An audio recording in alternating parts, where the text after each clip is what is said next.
The murder of 18-year-old Marlys Wohlenhaus went unsolved for 20 years. It was the most horrible sight you could ever imagine. Police reopened the investigation. I have a breakdown of suspects. Then 48 Hours looked into the case, and dozens of new witnesses came forward, As we were watching it, I said, oh my God. revealing a startling link with other unsolved crimes. I think that's the guy that attacked me.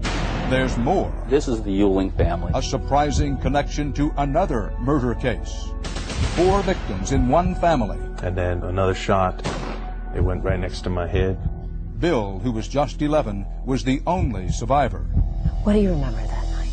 Just about everything. Aaron Moriarty investigates. Are police finally about to solve a serial killing spree? Did you kill her? And this woman vanished without a trace. I opened the drum up and I could see what appeared to be a human hand. But how do you catch a killer after 30 years? A name popped up. Susan Spencer reports on bringing new evidence to light. Mr. Elkins, unbelievable. And how this Florida retiree became a wanted man. A 48 Hours mystery. Never forget.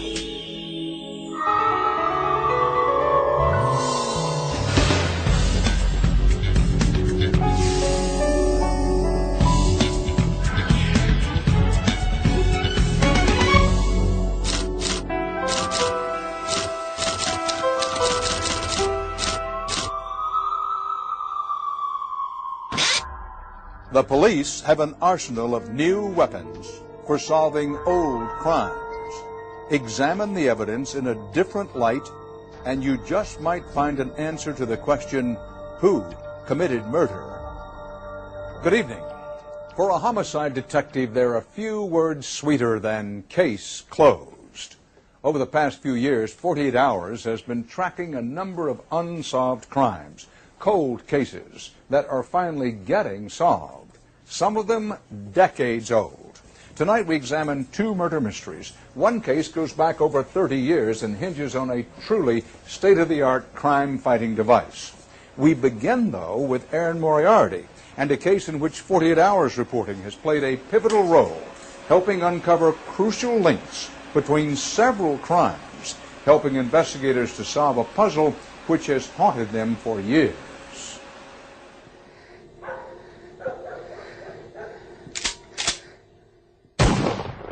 You think, oh my God, you're going to die, you know, and you don't want to die. You want to get help. You just have to get out of the house. You just want to get away from there. Bill Hewling was only 11 years old when the sound of a single shotgun blast jolted him out of a child's dream world. That tends to wake you up a little bit more. And into a living nightmare. I just kind of glanced over at my brother, and it's like we both were awake, and it's like, hey, what's going on? And about that time, the upstairs light came on.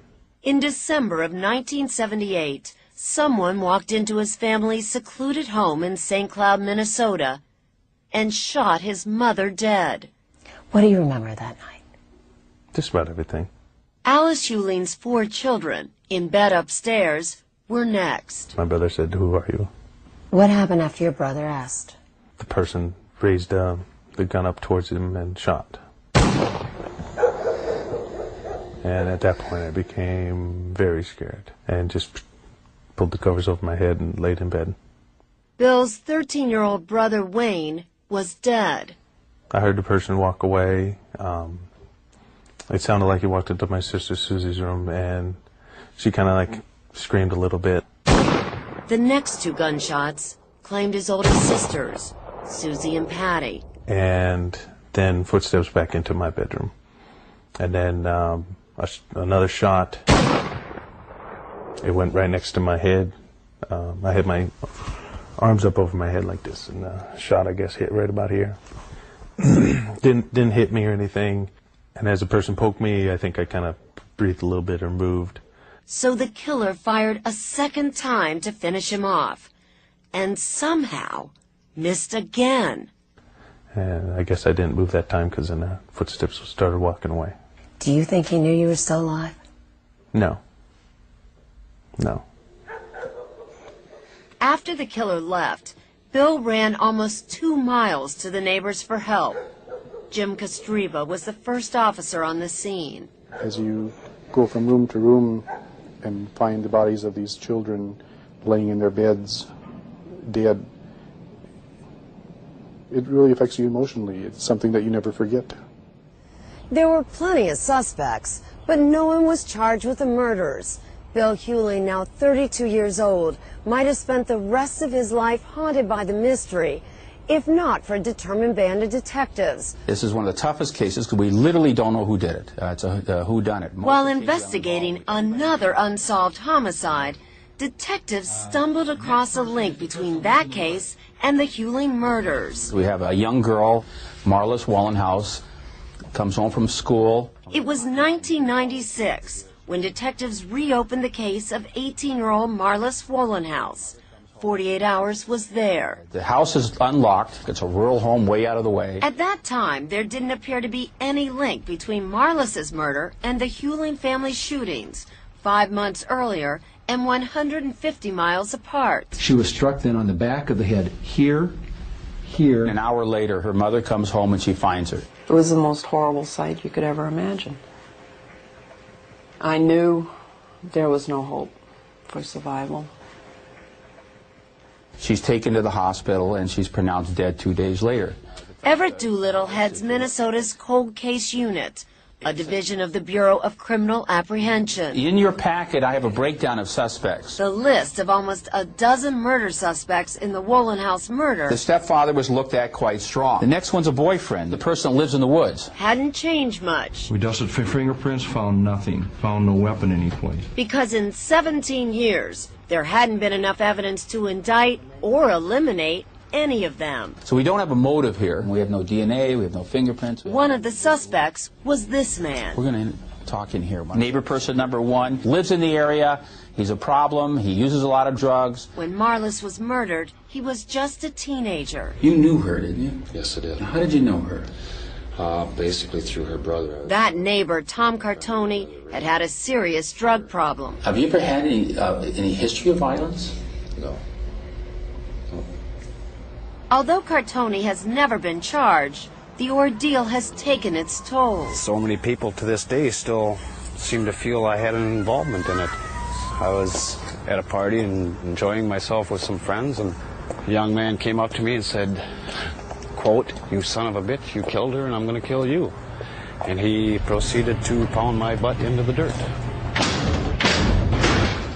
And then there was this suspect, already in prison for another murder. He's in prison right now for 3 rapes and a brutal murder of a young girl, Diane Edwards. Why was he a suspect? Because in 1981, almost 3 years after Marlys's murder, drifter Joe Turry allegedly confessed to a cellmate that he killed her. She was struck then on the back of the head here. But what's more, he also confessed to the Hewling murders. We have a confession written by another person, not him, but signed by him and verified it's his signature, and he admits that's his signature. This is the evidence. The confession letters were big news when first reported. In the confession to the Marlys Wohlenhaus murder, Joseph Turry said when he found Marlys alone in the home, he went in and asked Marlys to have sex with him. When she refused, now quoting from Turry, "I freaked and hit her 3 or 4 times in the head with the hatchet." In the Hewling murder confession, Turry says he went to the Hewling home armed with a shotgun and a billy club with the intention of raping one of the Hewling daughters. But when he entered the home and went to Mrs. Hewling's bedroom, she recognized him. Turry says, "She told me to leave my house, you pervert. So I shot her above the knees with the shotgun. By this time, I was really going crazy."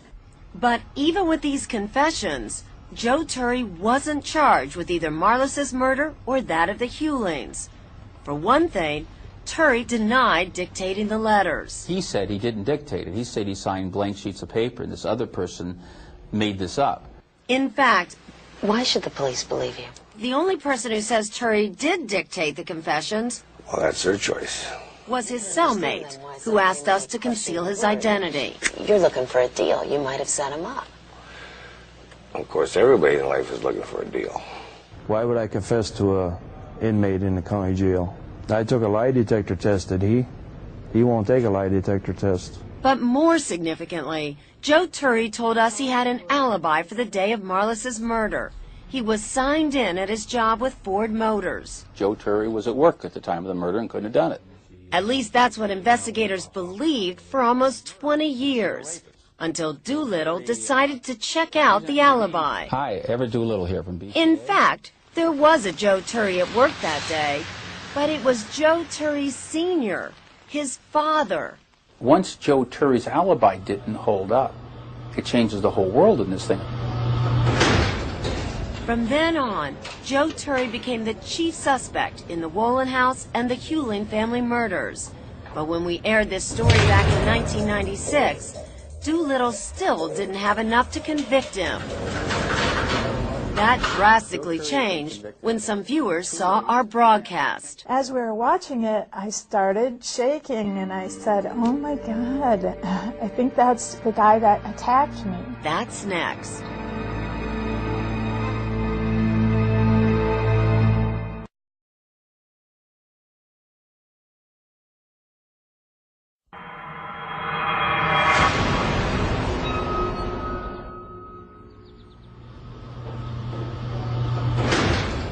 You would write down women's names, you would take down their license plates, Don't and then make me run a killer. But you were a stalker. Is that what you did to Marlys? Nope. Joe Turry denies he's the man who brutally murdered 18-year-old Marlys Wohlenhaus in May of 1979. Did you kill her? Nope. Never met her. But in this interview aired on 48 Hours in 1996, Joe Turry has been convicted of 2 rapes, a kidnapping. Turry did admit that he would track down women he wanted to meet through their automobile license tags. Women you didn't know, just saw on the street, just saw in a car. How often would you do that? Once in a while. Also, I had a lot of dates from waitresses out of restaurants. Had dates and had turn downs. But if I got turned down, I didn't go out and kill the waitress. I just never forget a face. I never forget his face. Simply by chance, Levon Ingesether was watching 48 Hours that night. As we were watching it, I started shaking and I said, oh my God, I think that's the guy that attacked me. Levon and dozens of other women recognized Turry as the man who attacked them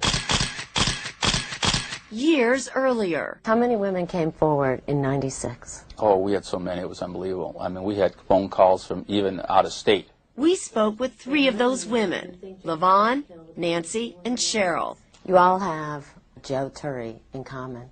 Another thing most of these women had in common, they were waitresses.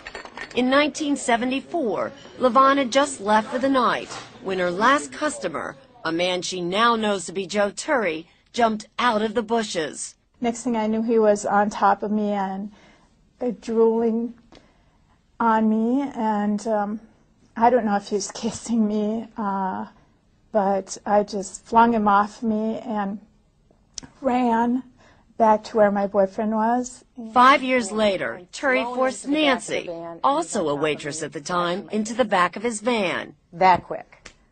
And I just started screaming and trying to fight him, and then I thought, you can't overpower him. In a move that may have saved her life, Nancy suddenly stopped fighting. So I said, you might as well just kill me. And I just these words kept pouring out of my mouth. I said, I'm pregnant. My dad just beat the crap out of me and kicked me out of the house. Now you're making up I'm all making of this? up all of it. And he just immediately stopped, and he looked at me, and he got up. Nancy and Levon both say police at the time urged them to forget about the incidents. It was still that boys will be boys mentality. You know, he got a little out of control. Nothing happened, you're okay. Then in 1980, another waitress, 19-year-old Diane Edwards, was attacked and killed.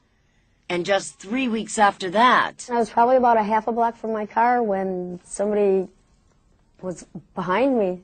Cheryl says Turry also forced her into the back of the van. And then I remember thinking, oh my God, Diane Edwards. I started screaming, and that's when he started smashing my head up against the side of the window. He raped you? Yes, he did, yeah. And then he forced me to perform oral sex on him, too. In Cheryl's case, Turry was charged with rape, but he never went to trial. They had already by this time gotten the Diane Edwards thing pinned on him. So at the time they figured, well, we'll have this guy locked up forever, so rather than putting you through the emotional trauma of another trial, so I said that's fine. Many of the assaults might have been prevented. When the police pick him up, he has a stocking cap in his vehicle. Before either Nancy or Cheryl was attacked, police stopped Joe Turry in a stolen car. And they find all these papers. Inside, they found hundreds of names, license tags, and telephone numbers of women, mostly waitresses. Where they worked, what they wore, what they drove. But it wasn't enough to hold him, so Turry was released and free until 1981, when he was finally charged and convicted of the murder of Diane Edwards, one of the women he had targeted. The women who came forward convinced Everett Doolittle he did have the right man, that Joe Turry killed Marlys Wohlenhaus, also a waitress. But Doolittle didn't have enough evidence to convince a jury until yet another witness came forward after watching 48 hours. The words, "and then I killed her," ring in my head to this day. Dave Hofstad called the cold case detective because he'll never forget what Joe Turry told him back in 1981 while he was an investigator on the Diane Edwards case. When I sat down with him, I asked him, "Joe, can I talk to you?" And he said, "As long as you don't take any notes, no paper or pencils, I'll talk to you." Acting on a hunch that Turry might be behind Marlys's murder, Hofstad asked Turry if he knew her. And he said that she worked at a restaurant, he knew her, he wanted to date her or had dated her. And he said that he had gone to her home and wanted to talk to her. So he was in the house waiting for her when she came home, and they argued. And then his statement was, "I killed her." Even though Hofstad reported Turry's admission to his superiors, he was largely ignored as detectives focused on another suspect. But when Hofstad called Doolittle 15 years later, Doolittle immediately knew he'd found the missing piece of his puzzle. One piece alone in this case wouldn't make it. It's when you put them all together. The investigator's testimony was just what Doolittle needed to back up the confession letters he already had from Turry. I freaked and hit her 3 or 4 times in the head with the hatchet. Not guilty. Almost 20 years after Marlys Wohlenhaus's death, Joe Turry was charged and convicted of her murder. Nothing will ever bring my daughter back, but I know that I have done the last thing I can do for her. It's finally over for Marlys's mother, but not for Doolittle. There's yet one more mystery to solve. One that could finally eliminate Turry's chances for parole. Can Doolittle prove Joe Turry also killed Bill Hewling's family?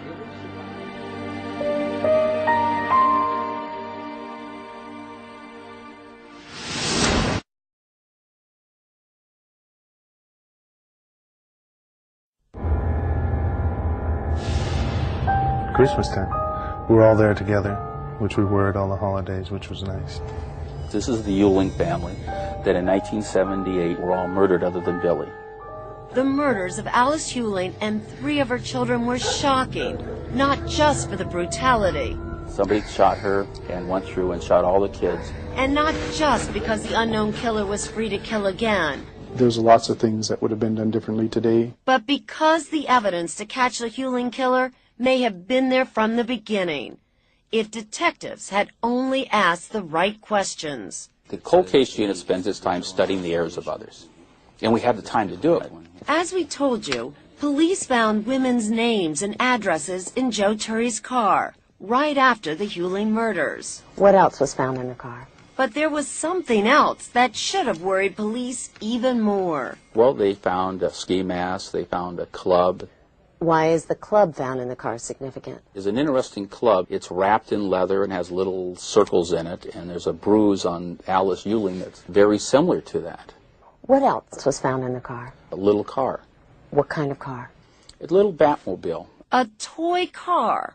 What was that doing in Turry's vehicle? We find a police report where they interviewed Joe Turry, and Joe Turry got really very agitated, it said, when they asked him whose car this was. The first officer on the scene in 1978, Jim Kostreba. He had first told us that the car belonged to his granddaughter, and when we tried to explain to him that he was a little young to have a granddaughter, he became real flustered. He was only about 27 at the time, right? Right. 20 years later, Doolittle finally did what detectives back then failed to do. We asked Billy, did you have any of these, like a Hot Wheel car? And his answer was, why did you find my Batmobile? Have you or any of the other investigators said, oh my God, why didn't we take that car back to Billy and ask if it was his? I've asked myself that, and I've asked them, you know, why wouldn't this have been done back then? And I can't answer that. Does that bother you when you think about it now? To someone. To think that he was that close, and to think of all the other things that he's did after that. The result was that Joe Turry was free to kill Marlys Wohlenhaus 5 months later, Diane Edwards 2 years after that, and rape at least 4 women in between. I would hate to be the guy who picked him up, you know, and say, oh, we had this guy and we let him go. So whether Joe Turry is convicted of these murders or not could come down to that little car. Oh, it would be a very important part. Yes. There was one other item investigators never bothered to show Bill Huling, Turry's 1981 confession to the murders. In fact, to this day, no one has ever asked Bill Huling, the sole survivor, about the confession letter until now. He said he had a blue jacket, blue jeans, a ski mask, stocking cap, and a 12-gauge shotgun. Is all that accurate? Yes. What about the tan van in the backyard? That was our van. In the confession, it describes your mom's bedroom as being on the main floor, between the kitchen and the living room. Was that accurate? Yes. I mean, how would someone know this? You wouldn't unless you were in the house. Joe Turry described your mom wearing a white pullover nightgown. Yeah. That was accurate. Yeah. 11-year-old Bill Huling spent the next few years under the care of psychologists and social workers while living in a foster home. Basically, I think that helped out the most, was talking about it. Today, Joe Turry stands trial for the murder of Bill Huling's family. I still have the feelings of anger, madness, disappointment that it took so long, but I'm just glad the day has come to put an end to all this, and hopefully we can get the conviction. Almost 22 years later, will Bill Huling finally get the justice he's looking for? That's next.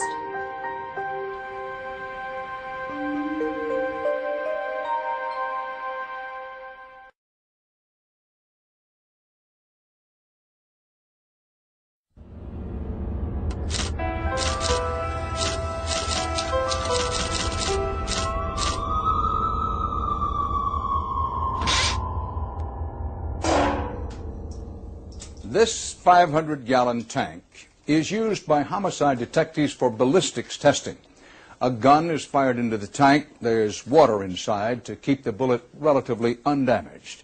Then, once the bullet is retrieved, investigators can compare the markings with evidence from a crime scene by using the microscope.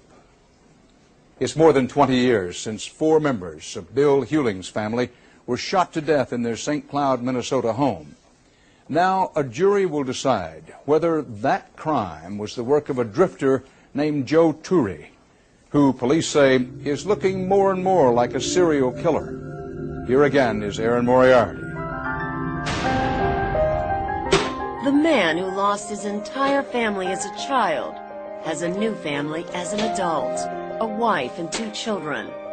Together, they're trying to make some sense of the past. We want the satisfaction knowing that the jury has decided from all the evidence that, yes, this is the guy. Bill Huling, a first-class petty officer in the Navy, is about to testify against the man he believes killed his mom, his brother, and his 2 sisters 22 years ago. I wouldn't say I'm frightened about it. I'm a little nervous because it's in front of a jury my first time, and I just hope it all goes well. Fran, the mother of one of Turry's other victims, Marlys Wohlenhaus, will also be there for Joe Turry's final trial. I think the Huling family deserves justice. And so will Everett Doolittle and his cold case unit. When I was here before, Joe Turry was considered a killer of one woman. Mm-hmm. How do you see him now, today? Oh, is he a serial murderer? I don't think there's any doubt. But what matters now is what the jurors think. On this day, Bill Huling has a painful story to tell them. Person shows up in the doorway of the bedroom, raised a gun up towards him and shot. I was trying not to breathe, trying to let the person go away. You think, oh my God, you're going to die, and you don't want to die. After taking the stand twice, it is over. Finally over for Bill Huling. It was a lot harder than I thought it was going to be. I didn't think it was going to bother me as much as it did. Basically, the hardest thing was just reliving it. And, you know, you seeing your brother and your sister and your mother dead. Just talking about it slow and detailed like that. It was emotional. Did Joe Turry kill Bill's family? The jury believes he did. He's found guilty and sentenced to 4 consecutive life sentences. And since we first aired this program in March, Bill Huling has moved on with his life. I chose to go with life, move on with my life, and do the best I can do with what basically God gave me. Another chance. Coming up, this woman vanished 30 years ago. I opened the drum up and I could see what appeared to be a human hand. Wait a minute, what is this? Now, an amazing tool is bringing new evidence to light. Mr. Elkins, unbelievable. And turning a retiree into a wanted man. Next.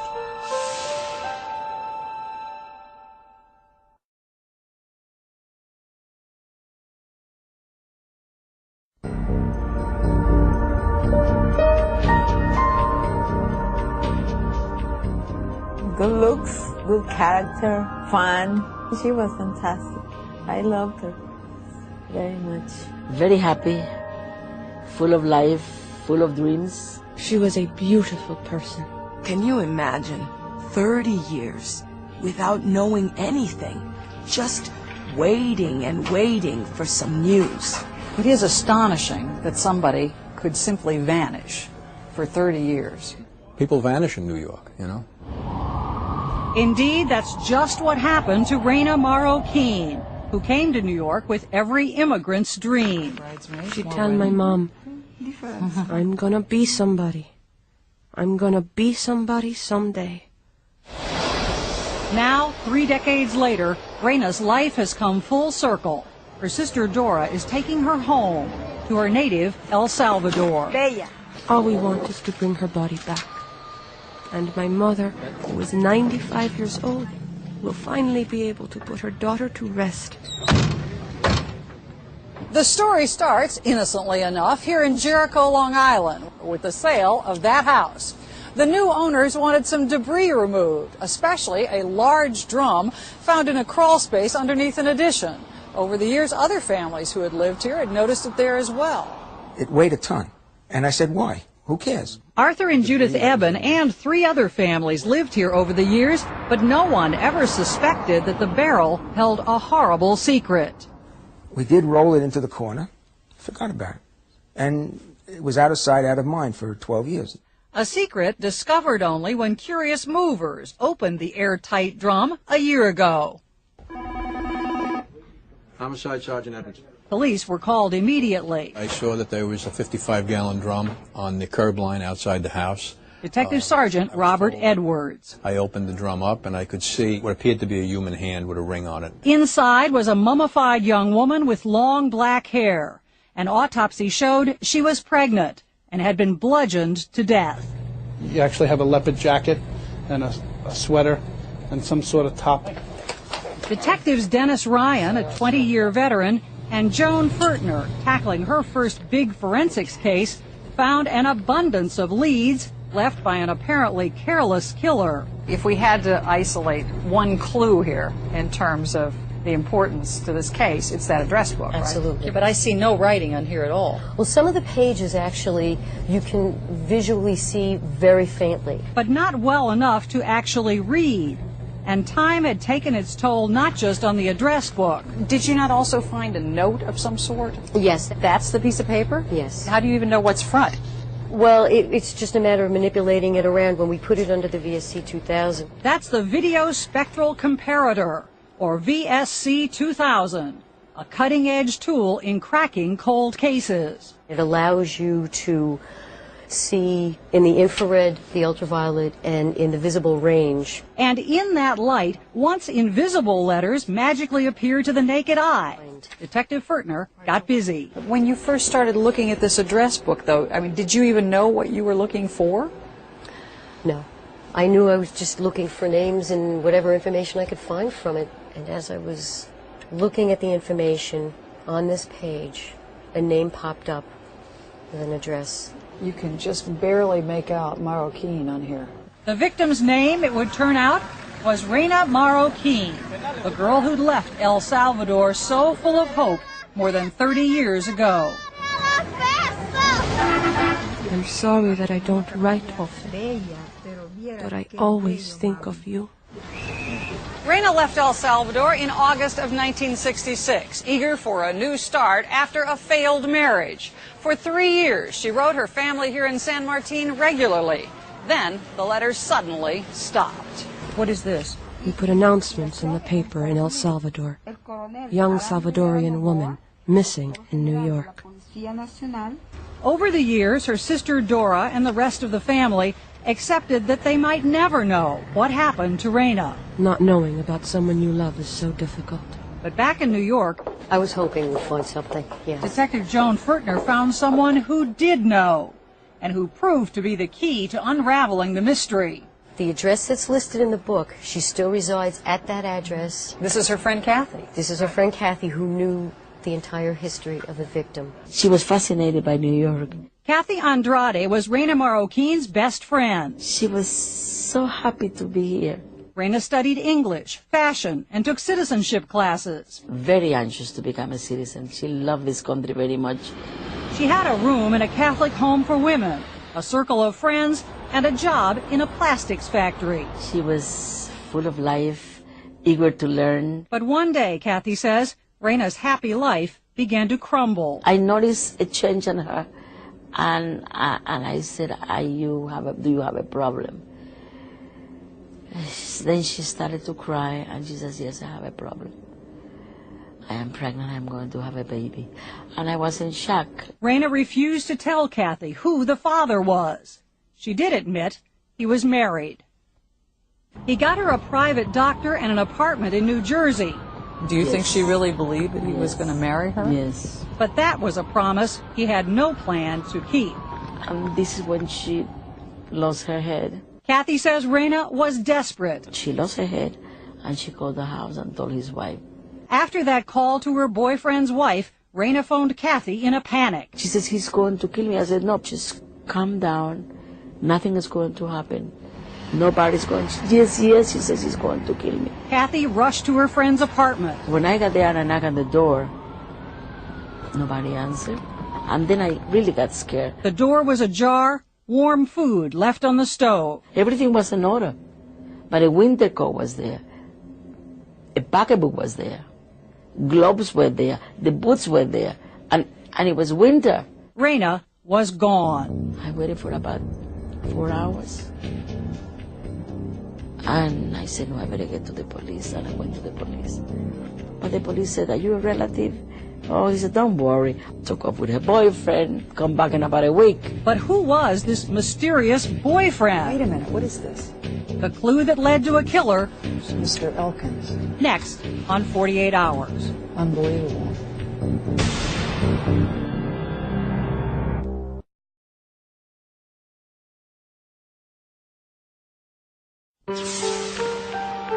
She's in the middle here? Yeah. Is that in Central Park? Maybe, yes. Yeah. When Reina Marroquin suddenly stopped writing home in 1969, her mother in El Salvador feared the worst. It was like a constant feeling in my heart, all the time. I think it'd be a terrible thing for a parent to go all those years and never know what happened to a daughter. An immigrant without nearby relatives, Reina Marroquin had simply fallen through the cracks. Where did you begin? Well, we started to go backwards with the prior owners of the house. With the grisly discovery of her body 30 years later, Detective Robert Edwards looked first at that innocent-looking house on Long Island. We did roll it into the corner. Forgot about it. He went as far back as the second owners, the Ebbins. And they said, no, that was there from the time we moved in. It was there since the time we bought the house. So Edwards focused on the man who had sold the house to them. Howard was a very tall, good-looking, distinguished businessman. Then the detective came across a vital piece of evidence linking that man to Rena. We found out that he worked for a plastics company where they made plastic flowers. Inside the drum, we found the stem of a plastic flower. The trail eventually led police to this retirement community in Boca Raton, Florida, and to one Howard Elkins. In 1969, Elkins had owned both the plastics factory where Rena Marroquin worked and the house where her body later was found. I think he was a little taken back when we rang his doorbell. Elkins, father of 3, lived with his wife, enjoyed sailing, and was known as a pleasant but private person. He came across as a person who was very comfortable with himself, that was very glib. And he denied knowing anything about any drum. He could look you right in the eye and tell you, I don't have any knowledge of this. But although calm at first, Elkins got increasingly nervous as police pressed for details. He wouldn't answer readily. He would just stare at you when you answered him a question. These were hard questions. He finally admitted having had an affair with an employee, but claimed he couldn't remember the specifics. He didn't remember her name. He couldn't give us a physical description at all. Okay, so you went through this just page by page? Yes. Meanwhile, back in New York, this took a lot of time. The evidence against Elkins was mounting, with painstaking forensics paying off with startling clues. Wait a minute, what is this? Okay, we can zoom in there for you. Mr. Elkins. Unbelievable. Elkins couldn't explain why his name was in the address book, but Detective Edwards needed more to positively link his suspect and his victim. There came a time when we asked him if we could take a DNA swab of the inside of his mouth, and he refused that. Remember, Rena was pregnant when she died, and DNA could determine if the unborn child was Elkins, giving him a possible motive for the crime. He's a married man, having an affair with a woman that he works with in a factory, and now she's pregnant. Edwards was starting to feel that the 30-year-old murder of Rena Marroquin soon would be a mystery no more. When we left him that day, we made it very evident to him that we were going to go forward with this, that we were going to attempt to get a warrant for his DNA, and I think that he felt that at that time he was going to be had. Then this most bizarre case took its most bizarre turn yet. The whole day went by before the warrant was issued. We called into the office here, and we were told that the Boca Raton police were looking for us. The urgent message from the police: within 24 hours after Detective Edwards left him, Howard Elkins came here to this Walmart, bought a shotgun, went to his neighbor's garage, and shot himself to death. He didn't have a lot of options. If he was arrested, he was a man that was 71 years old. What was he going to do, spend the rest of his life in prison for a crime that had happened 30 years before? You know, I don't know what went through his mind, but obviously it was something that he didn't want to face up to. At Elkins' autopsy, police got his DNA. How did it come out, Mike? What did they give us? The probability of paternity is 99.93%. 99.93%. And in that note from Rena's address book, they found even more evidence that her affair with Elkins may have cost her her life. You can see, don't be mad. I had to... No, there's a T, an O, an L, and a D. Don't be mad, I told the truth. Did a chill go up your spine when you heard that? Yeah. We found a motive. We found a suspect. And I think the case is basically closed at this time. As for exactly what happened that winter day 3 decades ago, I think he comes to the apartment, takes her out of there. I think he takes her to the factory. There's no doubt in my mind that he's the one that killed this woman. I don't think he knew what to do with her. I think he had a plan that he was going to package her up and perhaps get rid of her. But once the package was completed, it was just too heavy for one person to move. And I think at that time he was stuck. for her loved ones, after 30 years, details don't seem nearly as important as the fact that Rena Marroquin is finally back home. Now I know she's with me. She came flying like a dove back to her home.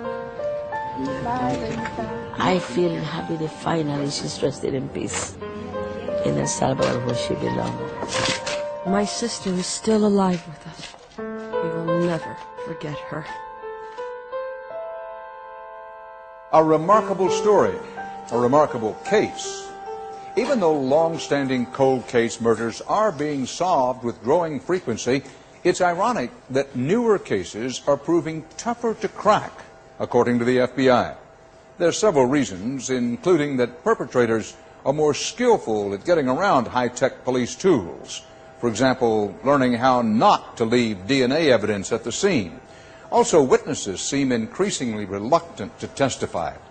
Fortunately, there's always one constant in the crime-solving equation: dedicated detectives who keep on caring no matter how much time goes by.